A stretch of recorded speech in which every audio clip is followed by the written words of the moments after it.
Jonathan Stacey, welcome to Listening with Leaders. You are the founder and CEO of a consulting company in Toronto, Canada called Altitude B2B Consulting, and the website is altitudeb2b.com. So let's just start off with a little bit about your backstory. How'd you get into the business? First, thank you so much for having me on this podcast. Definitely very excited to speak with you. Just to give you a little bit of background on myself, I like to think of myself fairly young, but I had a pretty great career, 10 plus years in the banking sector here up in Canada. I became a director of a $3 billion department by the time I was 27 through a not just hard work, but helping manage a team. And then I became actually working directly with the VP of Wealth Technology for TD Bank, which everyone's very familiar in the US. It's one of the largest banks here in Canada and also in the US. I worked with them until it was a similar story with many people in the world. Mid-pandemic, people were locked down. I was working 16-hour days, and I just said, something's got to give, something's got to change with just my life. And I really wanted to make a change, not just with work, but how I was growing, how I was living my life. So I basically quit with no real game plan in place yet, but I said, you know what, I'm going to figure it out. I've always been very entrepreneurial. I've always had some sort of side gig going on since I was like 14, 15 years old. And my fiance at the time, and now wife, as of this year, she said, hey, I will support you. You do this. I believe in you, and we'll figure it out. So that was back in 2021. Since then, I started Altitude B2B Consultants. We've definitely made a few pivots, but we've worked with 150 plus clients over a 3 year time span. And really, from there, we've done everything from helping them get access to government grant writing to acting as fractional COOs for them. And now, as of most recently, because my wife joined, who has a marketing background, we're really trying to help clients with a marketing SEO focus and helping them drive revenue, drive organic traffic to their sites, to their business, just because a lot of businesses are saying, hey, I can't pay for a fractional COO because I need to drive more revenue. So we said, how do we drive more revenue? We got to get more people in the door or online. So that's where we're really focusing with clients. And we've made this transition early back in 2024. It's been absolutely fantastic. We've helped a few clients with that, and we're continuing to grow. So we are technically, I would say, in a transition mode right now, but we've been rebuilding our business as we grow. And definitely, this is our niche that we found has been working out. And I'm always super excited. I've been working for myself for now 3 years. I would never turn back. And I'm always happy to just talk with clients, help them out, find out what problems they have, and really build a tailored solution for them. So that's where I've really found my call it life's calling. And so happy I've been doing that. So you go from a very successful career in banking to then quitting and Yes. becoming a fractional COO, and then figuring out that's not working because people can't afford a fractional COO. So now we're going to pivot to internet marketing, helping people with their websites, driving traffic, hopefully traffic driving revenue through organic SEO content, Exactly. optimization, all that stuff. Exactly. And I had some great clients working as a fractional COO. I help clients like startups in Canada, the US, the UK. But really, with that kind of business, you're selling your time for money, which is not a problem. But I only have so many hours in the day. Instead of working corporate, you're still selling your time for money Right. here. And what can I build that I can still help clients out, but build something that's scalable too? So that's where we've made that pivot. But yeah, we've helped lots of clients out from small to medium-sized businesses to law firms, to restaurants, to manufacturing, and it's been absolutely fantastic. Yeah, you began to answer my next question. What industries are your clients in? Just mostly small business in the around North America? Definitely North America has been our focus. Obviously, US market is 10 to 20 times bigger than Canada. We've helped clients in the US, Canada mainly, but we're definitely not opposed. The principles, we always say Google runs this world these days with their search engine. So until someone beats them, we're playing within Google's world. The same principles apply across the world, really, at the end of the day. So we're putting in principles that have worked. We actually have use cases of previous clients that we can showcase. Hey, after month over month growth, this is what we do. But yeah, to answer your question, we've worked across every single industry. Right now, we're focused more on professional services, so law firms, veterinarians, doctors. because one of the big issues there is they have a super high pay per click. So if they're doing like paid advertising, they're paying $45, $50 per click. Woo! Which is insane. So we're trying to say, guess what? You can still drive organic traffic without paying thousands of dollars per month. We try to be cheaper than that and show you why. And of course, what we do has long-term effect where pay per click is just once you turn it off, you're done. Right. So that's where we try to build that long-term solution for clients. So how have you educated yourself in all this? So it sounds like it's all new. SEO stuff is all, and content marketing is all pretty new to you. So it wasn't in your initial wheelhouse. How do you go about learning all this stuff? Yeah, so great question. So one of the good things is obviously my wife had the marketing degree before. I've always been more of a financial operational person just by nature, but I've also been like highly motivated. I've learned many businesses inside and out through literally just looking them up online or to my fractional COO work. The good thing about the world we live in these days is that you can find anything you want online.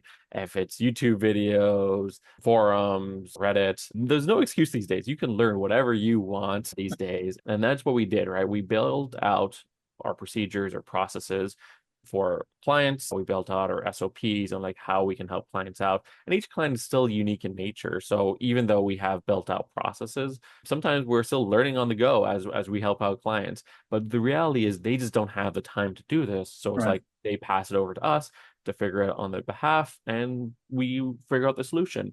Every single problem has a solution, and luckily we can just pull out our phone and figure it out. That's where I've learned and to really grasp that knowledge. But between me and my wife, we've been figuring it out, and she's really been driving the needle forward here with this business.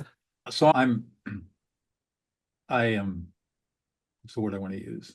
I suspect that the basic process remains unchanged, and that is that you'll get a new client in, you'll do an analysis of what the client provides, what their services are, who their perfect audience is. Then you do a competitor analysis, who are the competitors out there on the internet.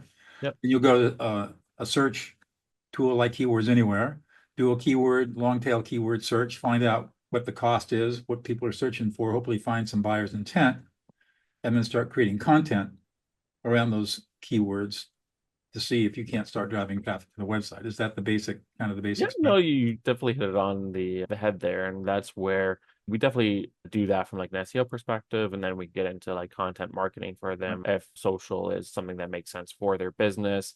And we say like a lot of businesses these days almost need to be their own influencers because especially the next generation, like Gen Zs are always like on their phone all the time. And if they want to go to a restaurant or look up a new dentist, guess where they're going to be? They're going to be on their phone. So how do we drive that traffic? So really we're like helping businesses out that sometimes are not tech savvy and they just don't have the time. I don't have the time to be like posting things on Instagram or TikTok or whatever you have. But if you want to drive new traffic, especially from the younger generation, that's what you need, where you need to be. So definitely a very different business model than even 10 years ago, what it was. Definitely having that digital presence and online is super key for continued business success for our Right. clients. Right. No, I agree. I have a huge digital presence in it, and I do a lot. I do outsource a little bit of it, but I do a lot of it. I do a lot of it myself, and it is time consuming to do it well. Yeah, It does take time. So what is it that gets you up in the morning now? That gets you excited to do this work? Yeah, honestly, definitely seeing results for my clients is the reason we continue to push forward. I always had a vision and a mission for this business to be like that one-stop shop for clients to help them with their business, right? And that's my business is to help them with their business. Usually we're helping them more than what we put into our own business. So sometimes we help clients install or set up a new website, set up their SEO, set up CRMs, you name it when it comes to that marketing perspective. And sometimes I don't work on it myself, but seeing the results for our clients time and time again is the reason we continue to push this forward. Because we know that what we're doing is the right approach. We're definitely being very ethical, especially there's a lot of ethics when it comes to search engine optimization. I'm sure every single one of your visitors and viewers and yourself, you probably get daily emails about, hey, I can get you #1 on Google every single day. Everyone gets those emails. Even I get those emails. And the approach they take is not actually, it's very call it unethical from like Google's standpoint. And you might look great for 30 days and then Google finds out what you've done and then you get like super deranked. So definitely like everything we do is super structured. It's the right approach. Google changes their algorithm every 3 months. We stay on top of that, figuring out how we can rework it with clients, especially their latest release with Google SGE, which has an AI algorithm based in. We kind of say, how can we make sure that we stay on top of this for clients, build a strategy for them? And that's where that makes us wake up every single day and know that what we're doing is absolutely amazing for clients and they're seeing positive business results. Wow. So, Jonathan, what do you think it is unique about you that you brought to the table that makes all of this successful, coming from the banking industry, then to being a CEO, to now being involved in SEO? Yes. Great question. And definitely it seems like, Jonathan, you've done so much and you're all over the place. What's going on here? I always like to say, I just like to wear many hats from marketing, finance, operations. At the end of the day, as I mentioned, I like to help businesses grow and thrive. Definitely with my wife as like a marketing expert. I like to think of myself as a marketing expert, but she's definitely the marketing expert. But we find like what a client needs and help them grow. I like to think too, like we're the Ferrari of services for the price of a Cadillac, right? Well, you're not going to get the cheapest car per se because it doesn't always work, but you're going to get a car that's nice. You're going to get forward in it and you're going to look good doing it too. Maybe not always the best analogy, but I like to think that like we definitely provide like a very valuable service to our clients. And we like to think our clients' price point, they can't afford tens of thousands of dollars per month. That doesn't make sense for them. So we definitely try to build it within a threshold that works with them. And it's also a lot cheaper than working with hiring a full marketing person per se. And we provide 4 to 5 different roles within our packages for them. So they get 4 or 5 different resources for a price of half a resource. It's always like a fractional engagement also. That makes us a little bit different. Right. Are you guys hybrid, remote, or all in person? Yes, obviously with being in Toronto, Canada, we are definitely most of our work is remote, but definitely some of my local clients, like Toronto's a fairly big city, 6 million people. We've gone to clients' offices all the time. We're working with clients across Canada, across the US right now. I do always like to say, especially some of our clients that we've been working with for a while, like we need to go out there and just visit them in person, fly out. It's not crazy to do that. And that's what I like to do, especially, if people are in like nice warm areas like California or Florida, obviously not now in Florida, but, No. soon in a few months, obviously would love to visit people more so. But we do, I would say 95+% of our work remote. And especially in this day and age, video calls are very smooth. There's no need to necessarily be in person. We can get access to everything they have remotely and perform their work here. So not a problem, but of course, I like to see people in person too. So your team is all remote too? Yeah, all remote. So again, primarily me and my wife. We have other resources in Canada, and then we have a few like virtual assistants actually in Philippines that more help us with our internal work. But like everything that's being performed for our client would be within Canada. Okay. Let's pivot to listening. This show is called Listening Without Leaders. I'm a lawyer turned peacemaker, and I teach people 21st century listening as opposed to 20th century listening, Okay. which is active listening, but that active listening doesn't work. It never has worked. So I teach a form of listening that allows you to validate what another person is saying so they feel deeply heard. I'm curious about how your listening skills have evolved over the years, starting out when you first got into banking and then moved up the ladder and then got out and now as an entrepreneur.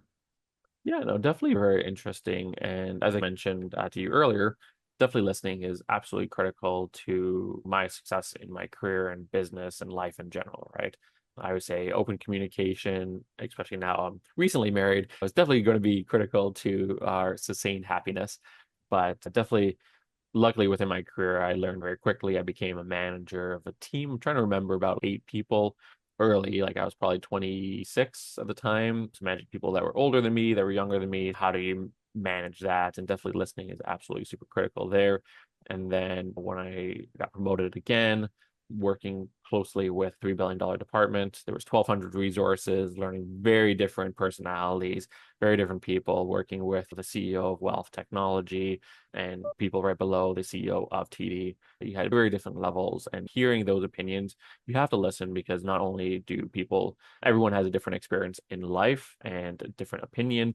And by taking all that in together, you get to find, okay, how do we solve these problems? How do we move forward the best way possible and get agreement? So I definitely never think that I'm the smartest person in the room. You can never think that. You have to listen to everyone's opinion and then work together as a team to move forward, as I always find the best way possible. So that's how I've used listening to not only get quickly advances in my career, but definitely throughout growing a business, working fractionally, and then in life too. So You ever run across people that don't know how to listen? oh, all the time, all the time. Or they just want to talk and I have to listen. There you go. Yeah, so there's definitely a few situations that, all the time, more personally than like in business, but even in business, people have different personalities and they might not agree with you, or they're just like hard to work with in general. And that's where you got to see, okay, you have to listen, you have to figure out like what's the best way to work with this person, even if your personalities are clashing naturally, how can you make this work? And sometimes it is tough for sure. But definitely, if you don't have that open roadway of communication, like it's never going to work. It's always going to be broken. So I always have tried to keep it open and open-minded for sure. If you were talking to a young person, say 18 or 19, who's just out of high school, maybe going to college, thinking about a career, a business career, what would you tell them about listening? I would definitely say, and I could go back, like, how did I think when I was 18, 19? But everyone thinks that they know everything getting out of school. And Right. definitely the real world is very different than school. You learn twice as much, I feel like, being out of school. But I always say keep an open mind, definitely always stay positive and ask for advice. People have been in, if you get a new job or you're looking for a job, ask around. If you say yes to everything, then the doors will open up, right? And even jumping on conversations or podcasts or networking groups, by you keeping an open door, those are going to open up all of the activities. And people want to do business and want to work with people they know and they like. So how do you do that? You got to get in front of them. You got to be positive and then work with them. That's my advice to them, is especially job market's starting to get a little bit tougher out there. But I always say there's a lot of opportunity. There's always opportunity in any sort of market. You just got to be looking for it and you'll find it. So where do you see yourself in 10 years? My parents always make fun of me. They say, "Oh, you'll be selling mattresses in 10 years." I'm like, not like, they'll jokingly, because they're like, because I keep on changing my career path from banking to fractional COO to working with like startups, and it's honestly been a great journey. And I've also had so many different side gigs as I was growing up. Definitely what we find is what our offerings have been super successful lately. So this is definitely the path we're on. Definitely building this agency out is our goal, and keeping remote. So definitely one of the reasons why we started a business is to have that work-life balance, right? Everyone always talks about this work-life balance, but do people actually have it? So that's where we can grow, shrink, do whatever we want. And definitely if we have 5 clients and we say that's enough, we can just stop it there. Definitely no issues from us. And being in charge of your own destiny is a great feeling to have. And where I'm going to be in 10 years is, my goal is to be in the exact same spot, as in I have control of my destiny and I can do what I want. And hopefully travel, see clients, go on vacations when we want, and live life. But yeah, maybe from a personal side, things might change with like kids and getting houses and all those things, which would be obviously fantastic. But you never know where 10 years are going to, where you'll be. But I think we'll definitely continue to help businesses grow, succeed in any sort of market. So that's definitely our goal and what we want to achieve for our clients and for ourselves. Yeah, it's pretty clear that your passion is doing that, helping businesses grow and succeed and thrive, no matter what the underlying economic conditions are. Exactly. And it's interesting that you develop a unique set of skills that allows you to be successful. That's why you're successful. How many marketing people spend 10 years in banking and looking at businesses inside and out, right? Yeah, exactly. So it gives you a unique insight, I think, that a lot of other people in your business don't have. One more question, then I'll let you go, Jonathan. What's one thing about yourself that we'd never know about unless you told us about it? Good question. One thing that no one would know, I always like to think of myself as like an open book. I definitely like to be social. I like to be social. I like to be a little bit outgoing. But like at the end of the day, like I'm shy too. I try to be outgoing, and I just learned that everyone, especially like in networking events or meeting people for the first time, I don't know you on a personal level, but I'd like to. And everyone's thinking the same thing, right? Just by putting yourself out there and starting a conversation, trying to keep it going, you get to learn about people, you get to befriend them, and hopefully do business together. Or at worst case, we're just good friends. I have a lot of good contacts that live in Colorado, live across North America, California, Florida, and we've never been in person yet. We have like monthly calls together just to catch up. How's everything going? How's business? What can I do to help you? And sometimes we just help each other out. And that's like a network that I love. And people wouldn't realize that sometimes I'm a little bit shy. That's maybe a good secret to release. But yeah, honestly, you go back and say, oh, that was like tough, but I'm happy what I did and happy that I could converse with Doug and with all your podcasters. And that's amazing. Well, good for you.